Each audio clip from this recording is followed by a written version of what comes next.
Most beginners in the gym are wasting time and putting themselves at risk because they're doing some of the most dangerous exercises without even realizing it. If you're a busy professional trying to build muscle without injuries, this will save you months of pain and wasted effort. Okay, so here we go. 3 most dangerous exercises for beginners. Honestly, I was going to put a skull here, but I'm going to use the warning sign because my mom doesn't like the skull emoji. Yeah. Anyways, looking at the first exercise, which is the squats. Now, I don't like squats personally.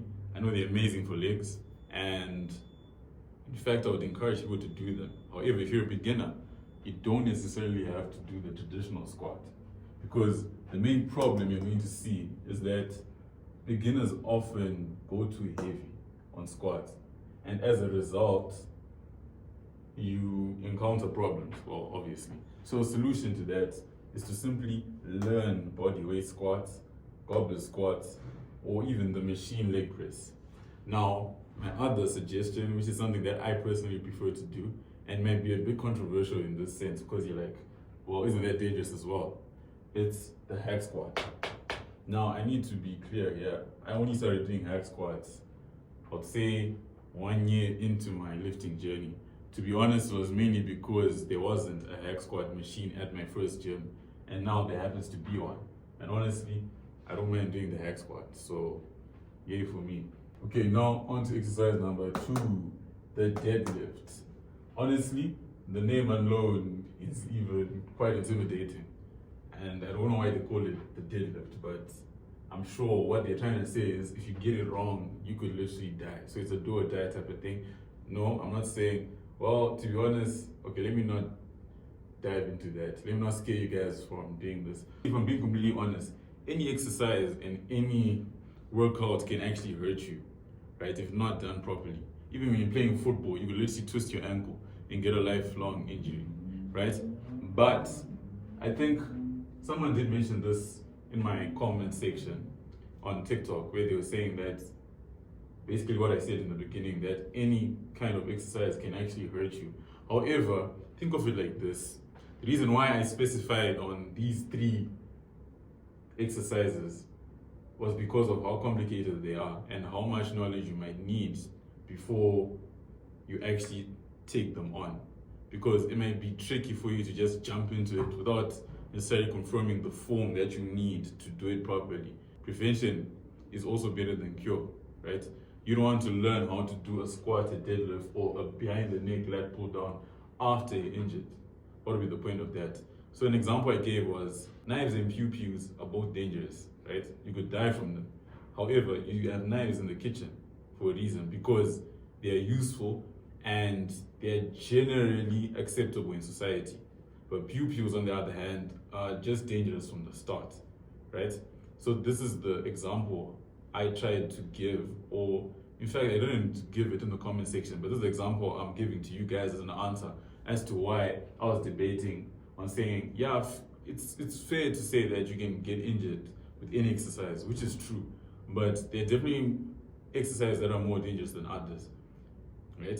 Basically the knife and the pew-pew. I'm sure you guys understand what I'm saying by pew-pew. And please, I hope that I won't need to say pew-pew again, because this just sounds weird. Yeah. So, as I was saying, deadlifts, the problem, right? Okay, this is not really a problem that I'm opening up with, but they're great for strength. Another exercise that's great for building your strength is the bench press, which is one of my favorite exercises, especially now that I hit 225, by the way. yeah, I know. Wow, top 1% lifter in the world, right? And if we're looking at every single person in the world who doesn't, including the people who don't lift, that's probably top 0.5%. And I know that number is low, but trust me, the average man cannot bench 100 kgs. In fact, the average man barely benches 60 kgs. So, yeah, I'm proud of myself. Obviously, I'm pushing for maxing out and going as high and as hard as I possibly can. Right now in August, I would say by December, I should be benching 120 kgs. But that depends on how my cut goes. Because as you guys know, if you've been following me for a while, I'm starting my cut in September, on the 24th of September. So Hopefully I won't lose too much strength, right? Because I have been bulking. I'm a bit fluffy right now, but I'm not dirty bulking. You see, I'm almost like in between a lean and dirty bulk. Even though I'm not eating too much junk food, but I'm not watching or tracking the food that I eat too much. I'm basically eating the food that I normally eat at home, but I'm trying to increase the quantities, right? So yeah, back to this. The problem is now 90% of beginners round their back, and if you round your back, you have a slip disc. And honestly, that just sounds insane because I would assume your disc is supposed to be in place. So if it slips, yeah, I want to find out. So that's the problem. The solution though, I would recommend you guys to start with RDLs or back extensions. And no, I'm not gonna show you how to do this because I don't do them. I'm sorry. I'm just giving you guys advice. I'm helping you out. Doesn't mean that I follow every single thing. But yeah, I'm gonna start doing RDLs very soon, as well as adding a lower back workout since I don't do deadlifts. Because every time I do post my transformation and I talk about my back, obviously people who look better than me, who've been in the gym for years, always advise me to add in a lower back exercise. So I'm definitely gonna do that. Not deadlifts though, something else. Now to the last but not least workout that you have to look out for, especially as a beginner, the lat pull down, specifically the behind the neck lat pull down. I absolutely love the lat pull down. It's one of my favorite exercises. Of course, it comes on a pull day, and pull day, as you know, is my favorite exercise of the week. So I have my Monday, legs, Wednesday, I'm pushing, and Friday, it's my pull day. So the reason why I structured my workouts like that was simple. Monday is already a bad day, so why not do everything that sucks? So I do legs, and by the time I'm done with Monday, like I'm just looking forward to the rest of the week because I'm like, yes. And I end the week off with my favorite workout routine because it's on a Friday, and we all love Fridays because it's the start of the weekend as well. So it's just a mind-muscle connection thing that works for me, and I love it. So the problem you have with the behind the neck lat pull down is that it's awkward, right? So this basically affects the shoulders. Ooh. But like, imagine you're trying to do the lat pull down and like, maybe you're bent a bit. So if you're, especially when you're pulling a heavy weight, you can imagine how that could like dislocate your shoulder or something, right? I'm sure you guys can envision how this could come about, the awkward shoulder angle. And obviously as a result, you're gonna get hurt. So the solution to this would be to stick to the front pull down, which is the one I love doing. And also pull-ups. I also love doing pull-ups as well. So pull-ups are also great for strength because you're basically pulling your own body. So yeah, these are my big three. Obviously there are other exercises that are considered probably dangerous or even more dangerous depending on who you are.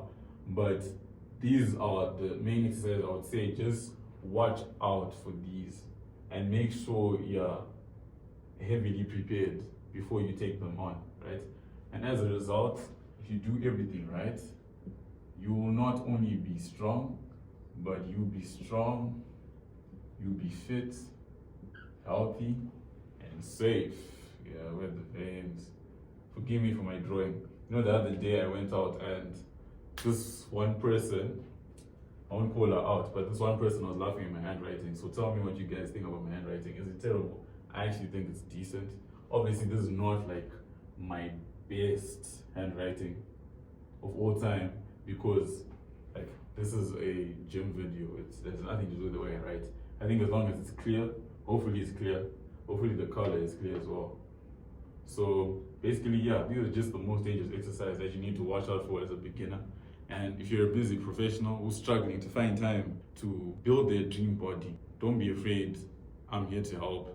Book a one-on-one call with me in my Calendly, and I'll show you exactly how to build lean muscle and endurance in the next 16 weeks by only training 3 to 4 times per week.